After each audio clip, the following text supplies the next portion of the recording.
बहुत समय पहले की बात है। ऊंचे पहाड़ों और घने जंगलों के बीच बसा चंदनपुर नाम का एक बेहद खूबसूरत गांव हुआ करता था।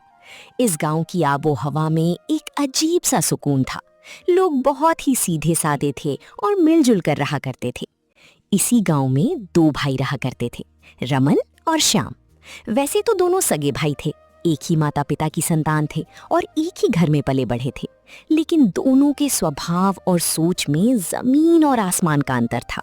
बड़ा भाई रमन, जो पूरे गांव में अपनी चालाकी, धोखेबाजी और लालच के लिए जाना जाता था, उसके मन में सिर्फ एक ही चीज बसती थी, पैसा और रुतबा।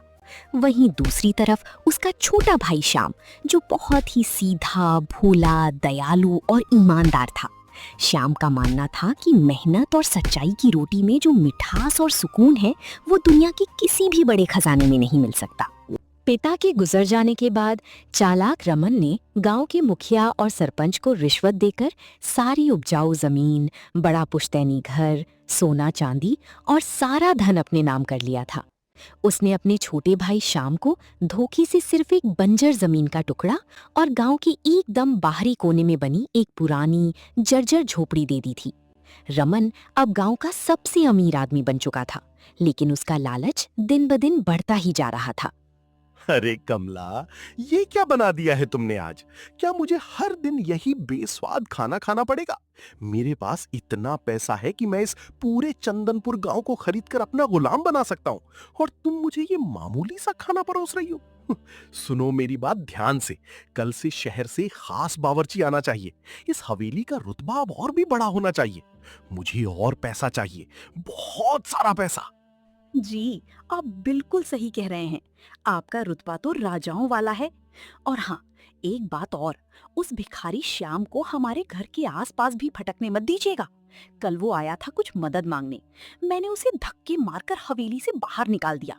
वो गरीब और फटेहाल इंसान हमारे रुतबे को खराब करता है।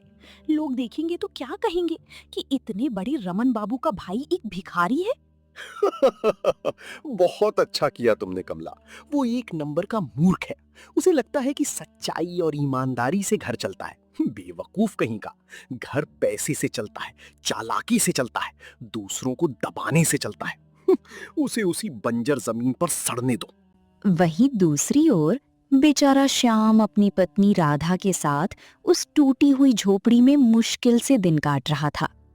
उसके पास ना तो पहनने को अच्छे कपड़े थे और ना ही खाने को पर्याप्त अनाज। रमन की दी हुई उस बंजर जमीन पर वो दिन रात पसीना बहाता, लेकिन मिट्टी इतनी खराब थी कि फसल बहुत कम होती थी। फिर भी श्याम के चेहरे पर कभी किसी के लिए कोई गुस्सा या निराशा नहीं आती थी। राधा, मुझे माफ कर दो। आज भी मैं तुम्हारे लिए कुछ खास नहीं ला सका। खेतों में आज बहुत मेहनत की, लेकिन फसल अभी भी अच्छी नहीं है। घर में अनाज का आखिरी दाना बचा था। तुम्हें मेरी वजह से ये सूखी रोटी खानी पड़ रही है। मैं कैसा पति हूं जो अपनी पत्नी का पेट भी नहीं भर पा रहा। आप ये कैसी बातें कर रहे हैं जी? आप रोइए मत। मैं इन सूखी रोटियों में भी बहुत खुश हूँ, क्योंकि ये आपकी मेहनत, पसीने और ईमानदारी की कमाई है। बड़े भैया ने भले ही हमसे सब कुछ छीन लिया हो, लेकिन वो हमारे मन की शांति और हमारा प्यार नहीं छीन सकते। भगवान पर भरोसा रखिए जी। ईश्वर ने अगर रात दी है तो वो सवेरा भी जरूर करेंगे। एक दिन हमारे अच्छे दिन भी जरूर आएंगे। हाँ राधा, तुम सही कह रही हो। मुझे ऊपर वाले पर पूरा भरोसा है। मैं अपनी मेहनत जारी रखूंगा। पिताजी हमेशा कहते थे कि ईमानदारी का फल हमेशा मीठा होता है। भले ही आज हम तकलीफ में हैं, लेकिन मैं कभी अमीर बनने के लिए कोई गलत रास्ता नहीं चुनूंगा। अगली सुबह सूरज निकलने से पहले ही श्याम अपने खेत में पहुंच गया। दोपहर होते होते धूप बहुत तेज हो गई। जमीन इतनी सख्त थी कि कुदाल चलाने पर ऐसा लगता था जैसे पत्थर तोड़ रहा हो। श्याम का पूरा शरीर पसीने से लथपथ था। उसके हाथों में छाले पड़ गए थे, लेकिन उसने हार नहीं मानी। तभी वहां से रमन गुजरता है। अरे ओ श्याम, ओ बेवकूफ, क्या कर रहा है इस सूखी मिट्टी के साथ? क्या यहाँ सोना उगाने की सोच रहा है? अरे मूर्ख इंसान, इस बंजर जमीन में एक घास का तिनका भी नहीं उगेगा। अनाज तो बहुत दूर की बात है। क्यों अपनी जान निकाल रहा है धूप में जल जल कर? भैया प्रणाम। कैसे हैं आप? भैया ये जमीन बंजर जरूर है, लेकिन अगर मैं पूरी लगन से पसीना बहाऊंगा तो धरती माँ एक दिन जरूर अपना आशीर्वाद देंगी। मुझे अपने कर्म और ऊपर वाले की लाठी पर पूरा विश्वास है। कर्म और धरती माँ तेरा कर्म तुझे भूखा मारेगा श्याम। देख मुझे, मैंने अपनी अक्ल लगाई और आज मैं कहाँ हूँ और तू कहाँ है। खुरचता रहे इस सूखी मिट्टी को जीवन भर, शायद अंदर से कोई खजाना मिल जाए। रमन उसका भयंकर मजाक उड़ाकर वहां से चला गया। शाम को अपने सगे भाई की कड़वी बातों से बहुत गहरा दुख हुआ। उसकी आंखों से आंसू छलक पड़े, लेकिन उसने अपने आंसू पोंछे और फिर से कुदाल उठाकर पूरी ताकत से जमीन पर मारी। उसे बिल्कुल भी नहीं पता था कि रमन ने ताने में जो बात कही थी वो सच होने वाली है। उसकी इसी बंजर जमीन के नीचे एक बहुत बड़ा रहस्य छुपा हुआ था, जो जल्द ही उसकी और उसके घमंडी भाई की जिंदगी हमेशा के लिए बदलने वाला था। सूरज धीरे धीरे ढलने लगा था। शाम के शरीर की सारी ताकत खत्म हो चुकी थी, लेकिन उसके हाथों की कुदाल अभी भी रुकी नहीं थी। अचानक पम, एक भारी आवाज हुई। शाम की कुदाल किसी बहुत बड़ी और सख्त चीज से टकराई। शाम ने घुटनों के बल बैठकर मिट्टी हटाई तो देखा कि वो कोई मामूली पत्थर नहीं, बल्कि एक बहुत बड़ी और पुरानी चौकोर चट्टान थी, जिसने जमीन के एक हिस्से को पूरी तरह से ढक कर रखा था। शाम को कुछ समझ नहीं आया। उसने अपनी बची खुची सारी ताकत लगाई और उस भारी चट्टान को एक तरफ खिसका दिया, और जैसे ही चट्टान हटी, जमीन के अंदर से एक ठंडी और तेज पानी की धार फूट पड़ी। पानी, इतना सारा पानी, और वो भी इतनी तेज धार के साथ। हे भगवान, तो ये जमीन इसलिए बंजर थी क्योंकि सालों से इसके नीचे पानी का ये प्राकृतिक स्रोत इस भारी चट्टान के नीचे दबा हुआ था। पानी ऊपर आ ही नहीं पा रहा था। रमन ने शाम को जो जमीन दी थी वो ऊपरी तौर पर बंजर जरूर थी, लेकिन रमन ये नहीं जानता था कि उसी जमीन के ठीक नीचे चंदनपुर गांव का सबसे बड़ा और मीठा जल स्रोत छुपा हुआ था। शाम की उस अथाह मेहनत और गहरी खुदाई ने आज उस जमीन की प्यास बुझा दी थी। श्याम दौड़ा दौड़ा अपनी पत्नी राभा के पास गया और उसे ये खुशखबरी दी। दोनों पति पत्नी बिना समय बर्बाद किए रात के अंधेरे में ही खेत पर पहुंच गए।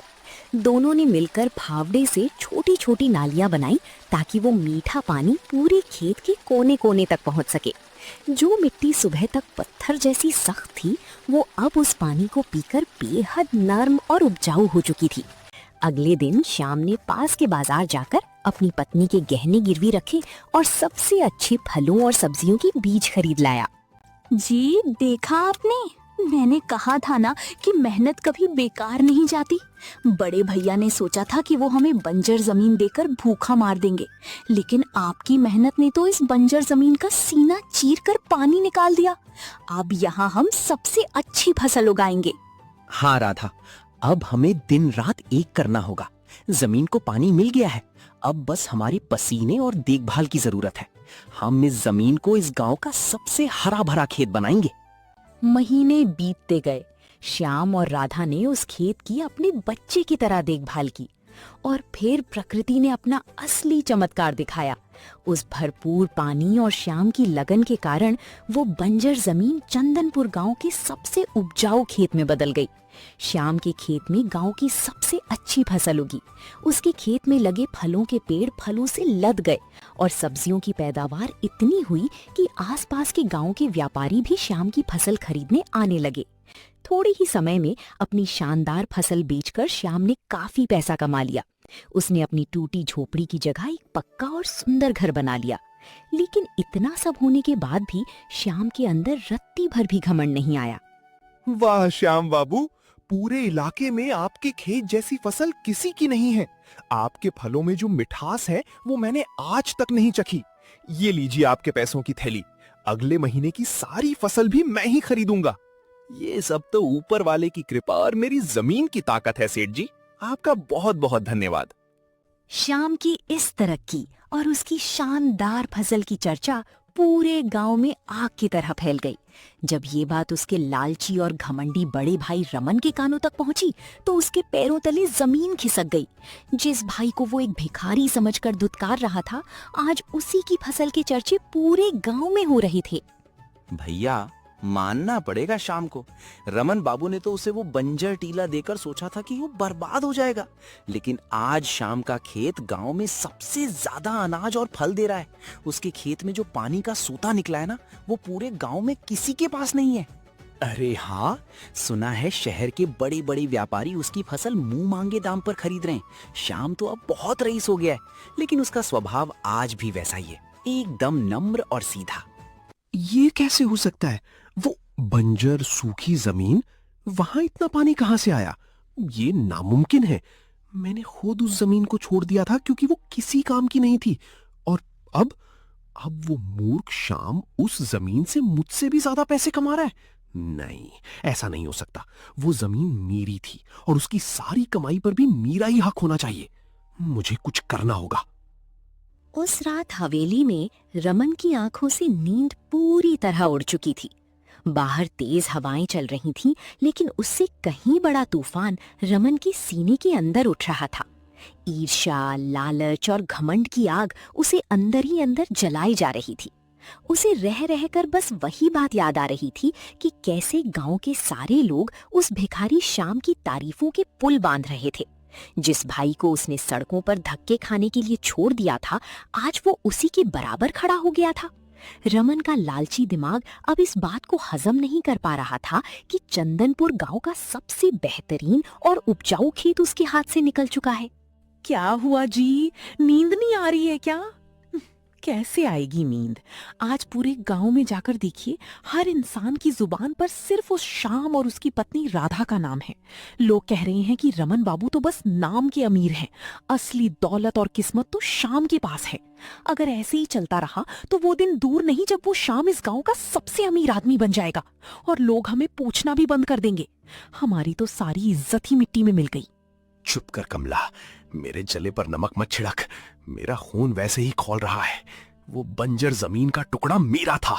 वो पानी का सोता जो जमीन के नीचे से निकला है, उस पर भी सिर्फ और सिर्फ मेरा हक है। उस मूर्ख शाम को क्या पता कि पैसे और जमीन की अहमियत क्या होती है। उसने तो बस कुदाल चला दी और किस्मत से पानी निकल आया। लेकिन मैं ऐसा नहीं होने दूंगा। मैं उस खेत से होने वाली सारी कमाई, वो पानी, वो अनाज, सब कुछ वापस लेकर रहूंगा। लेकिन आप ये करेंगे कैसे? पूरे गांव के सामने आपने ही तो पंचायत में उसे वो जमीन का टुकड़ा दिया था।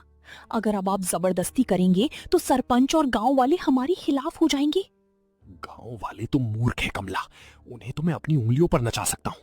पंचायत में मैंने उसे वो जमीन सिर्फ खेती करने के लिए दी थी, उसके नाम नहीं की थी। कागजों पर आज भी उस जमीन का असली मालिक मैं ही हूँ। कल सुबह होते ही मैं ऐसा खेल खेलूंगा कि वो जमीन भी मेरी होगी और उस पर खड़ी वो लहलहाती फसल भी मेरी होगी। वो शाम कल फिर से उसी सड़क पर आ गिरेगा जहां से वो उठा था। अगली सुबह बहुत ही सुहावनी थी। शाम अपने खेत में खड़ी उस शानदार फसल को देखकर ईश्वर का धन्यवाद कर रहा था। पक्षियों की चहचहाहट और पानी की कलकल आवाज से पूरा खेत गूंज रहा था। लेकिन ये शांति ज्यादा देर तक नहीं टिकने वाली थी। तभी खेत की पगडंडी से धूल उड़ाते हुए रमन और उसके दो हट्टे कट्टे लठैत वहां आ धमके। उनके चेहरों पर गुस्सा और घमंड साफ झलक रहा था। श्याम उन्हें देखकर थोड़ा हैरान हुआ, लेकिन फिर भी उसने अपने बड़े भाई का पूरा सम्मान किया। अरे बड़े भैया, आप यहाँ? आज सुबह सुबह आपने मेरे इस छोटे से खेत पर कैसे कदम रख दिए? हाँ ये भैया, देखिए आपकी दी हुई जमीन ने हमें क्या फल दिया है। धरती माँ ने हमारी सुन ली। चुप कर धोखेबाज, ये मीठी मीठी बातें किसी और को सुनाना। मैं यहाँ तेरी फसल देखने नहीं, अपना हक लेने आया हूँ। ये जमीन, ये पानी का सोता और ये सारी फसल, ये सब मेरा है। तूने मेरी जमीन पर कब्जा कर रखा है। भैया, आप ये क्या कह रहे हैं? पिताजी के जाने के बाद जब आपने सारी हवेली और उपजाऊ जमीन रख ली थी, तब आपने ही तो मुझे ये बंजर जमीन का टुकड़ा दिया था। मैंने महीनों तक यहाँ अपना खून पसीना एक किया है, अपनी पत्नी के गहने गिरवी रखकर यहाँ बीज बोए हैं। तब तो आपने एक बार भी मुड़कर नहीं देखा। खून पसीना तेरा होगा, लेकिन जमीन मेरी है। गांव के बंटवारे के वक्त मैंने ये जमीन तुझे सिर्फ थोड़े दिन खेती करने के लिए उधार दी थी, ताकि तू भूखा ना मरे। लेकिन तू तो इसका मालिक ही बन बैठा।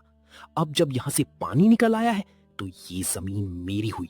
चल निकल यहां से, वरना मेरे ये लठै तेरी हड्डियां तोड़ देंगे और तुझे घसीट कर यहां से बाहर फेंक देंगे। श्याम अपनी आंखों के सामने अपने ही सगे भाई को एक लालची दानव बनते हुए देख रहा था। उसे विश्वास नहीं हो रहा था कि पैसे की भूख इंसान को इतना अंधा कर सकती है कि वो खून के रिश्ते को भी भूल जाए। राधा भी पीछे खड़ी रो रही थी, लेकिन इस बार श्याम ने झुकने का फैसला नहीं किया। सच्चाई की राह पर चलने वाला इंसान कभी डरता नहीं है। बात गांव की पंचायत तक पहुंच गई। बरगद के पुराने पेड़ के नीचे पूरा चंदनपुर गांव इकट्ठा हो चुका था। हर किसी की नजरें रमन और श्याम पर टिकी थीं।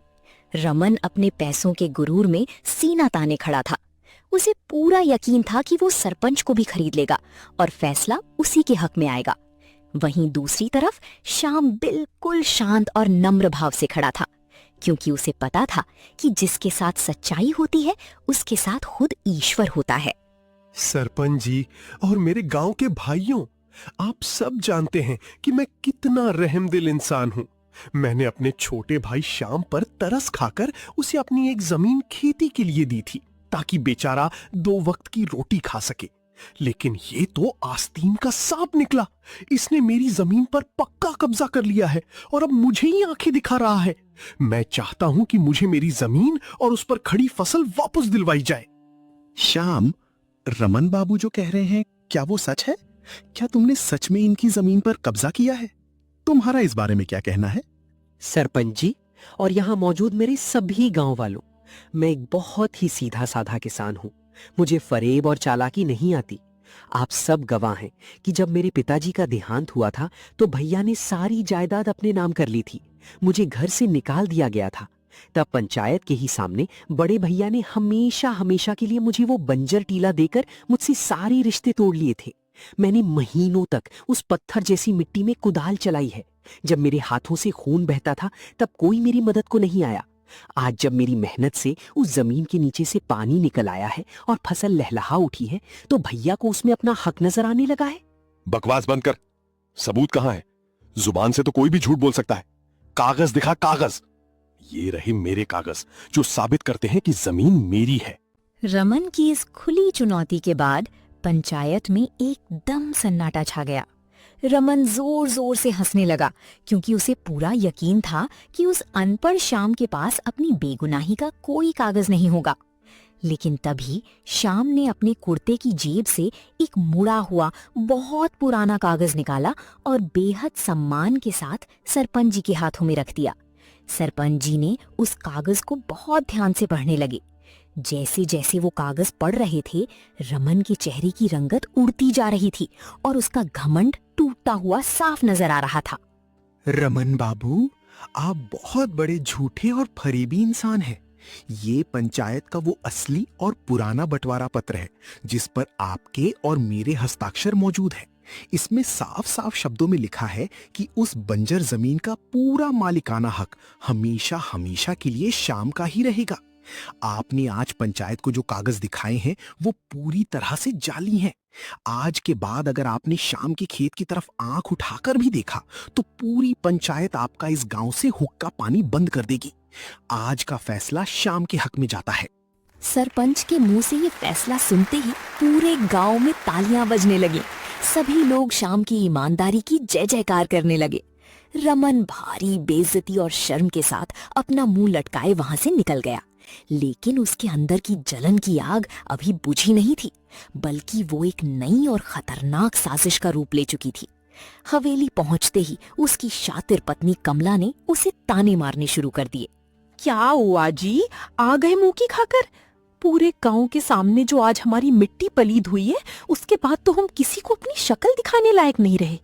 अब तो वो श्याम उस जमीन का पक्का मालिक बन गया है और वो जो लहलहाती फसल है वो भी उसी की हो गई। अब हम क्या करेंगे? तू बिल्कुल बेवकूफ है कमला। वो जमीन या वो जो फसल खड़ी है वो उसकी असली दौलत नहीं है। उसकी असली दौलत है वो पानी का सोता। मैं आज रात ही उस खेत में जाकर पानी के सोते में ये दवाई मिला दूंगा। ये दवाई पानी के साथ धीरे धीरे जड़ों तक जाएगी और अगले कुछ ही दिनों में उसकी सारी लहलहाती फसल सूख कर पीली पड़ जाएगी। रात का गहरा सन्नाटा पूरे गांव पर छा चुका था। दिन भर की थकान के बाद गांव के सब लोग गहरी नींद में सो रहे थे, लेकिन आज रात दो लोगों की आंखों में नींद नहीं थी। एक तरफ था श्याम, जो पंचायत का फैसला जीतने के बाद भी अपने बड़े भाई से दूर होने के दर्द में जाग रहा था, और दूसरी तरफ था रमन, जिसकी आंखों में लालच, जलन और बदले की आग जल रही थी। जमीन के लालच ने रमन को इतना अंधा कर दिया था कि वो अपने ही छोटे भाई की मेहनत पर पानी फेरने के लिए एक घिनौनी साजिश रच चुका था। रात के इस अंधेरे का फायदा उठाकर रमन एक खौफनाक इरादे के साथ श्याम के खेत की तरफ बढ़ रहा था। आज की रात शाम के लिए बहुत भारी पड़ने वाली है। पंचायत में जीत का जो जश्न वो मना रहा है, कल सुबह वो मातम में बदल जाएगा। ये दवाई इस पानी के सोते में जाकर धीरे धीरे पूरे खेत की जड़ों में समा जाएगी। कल सूरज ढलने तक इसकी सारी लहलहाती फसल पीली पड़कर सूख जाएगी। तब इसे समझ आएगा कि अपने बड़े भाई की बात न मानने का अंजाम क्या होता है। ये जमीन भले ही इसकी हो जाए, पर इस जमीन से एक दाना भी नहीं उगेगा। अरे, इतनी रात गए यहां कौन आ गया? कहीं कोई चौकीदार तो नहीं, या खुद शाम आ रहा है?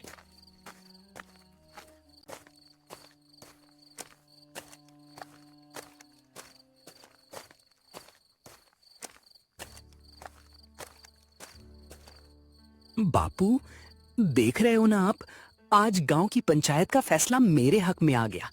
ये जमीन, ये पानी का सोता सब मुझे मिल गया। इस बार फसल भी इतनी अच्छी हुई है कि कर्जा भी उतर जाएगा। लेकिन पता नहीं क्यों बापू, मेरे मन में बिल्कुल खुशी नहीं है। मुझे अंदर से ऐसा लग रहा है जैसे मैंने बहुत कुछ हार दिया है। बचपन में जब हम दोनों भाई इस खेत में खेलते थे तो आप कहते थे कि राम लक्ष्मण की जोड़ी है। आज जमीन के एक टुकड़े ने हम दोनों भाइयों को दुश्मन बना दिया। भैया मुझे गलत समझ रहे हैं बापू। मैं उन्हें कैसे समझाऊं कि मुझे ये जमीन नहीं, अपना बड़ा भाई चाहिए। मैंने फैसला कर लिया है बापू, कल जैसे ही ये फसल कटेगी और बाजार में बिकेगी, उसका आधा पैसा मैं भैया के घर जाकर उनके कदमों में रख दूंगा। चाहे वो मुझे गालियां दें या धक्के मारकर निकाल दें, पर मैं अपना भाईचारा नहीं टूटने दूंगा। हे भगवान, ये मैं क्या करने जा रहा था? जिस छोटे भाई का मैं गला घोटने चला था, जिसकी मेहनत पर मैं पानी फेरने आया था, वो आज भी मेरे बारे में इतना अच्छा सोचता है। जमीन और पैसों के लालच में मैं इतना अंधा हो गया था कि अपने ही सगे खून को बर्बाद करने चला था। मैं कितना नीच और स्वार्थी हूं। मैं बड़े भाई कहलाने के लायक नहीं हूं। भैया, आप इतनी रात को मेरे खेत में क्या कर रहे हैं? और आप रो क्यों रहे हैं? मुझे माफ कर दे छोटे, मुझे माफ कर दे। मैं बहुत बड़ा पापी हूँ। लालच ने मेरी आंखों पर ऐसी पट्टी बांध दी थी कि मुझे अपना छोटा भाई खटकने लगा था। मैं तेरी फसल बर्बाद करने आया था। इस सोते के पानी में ये दवाई मिलाने आया था ताकि तेरी फसल सूख जाए।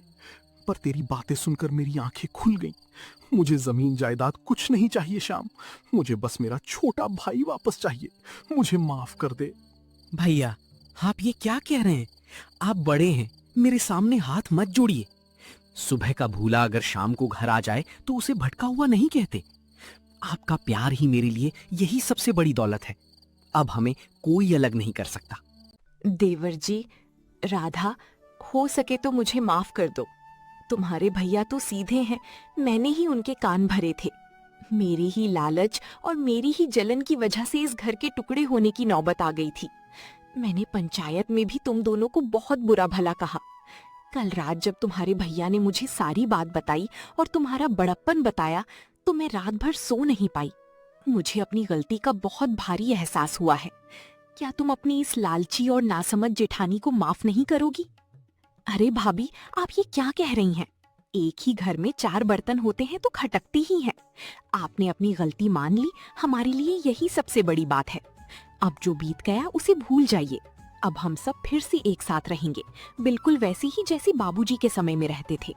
बिल्कुल भाभी, आप हमारी बड़ी हैं।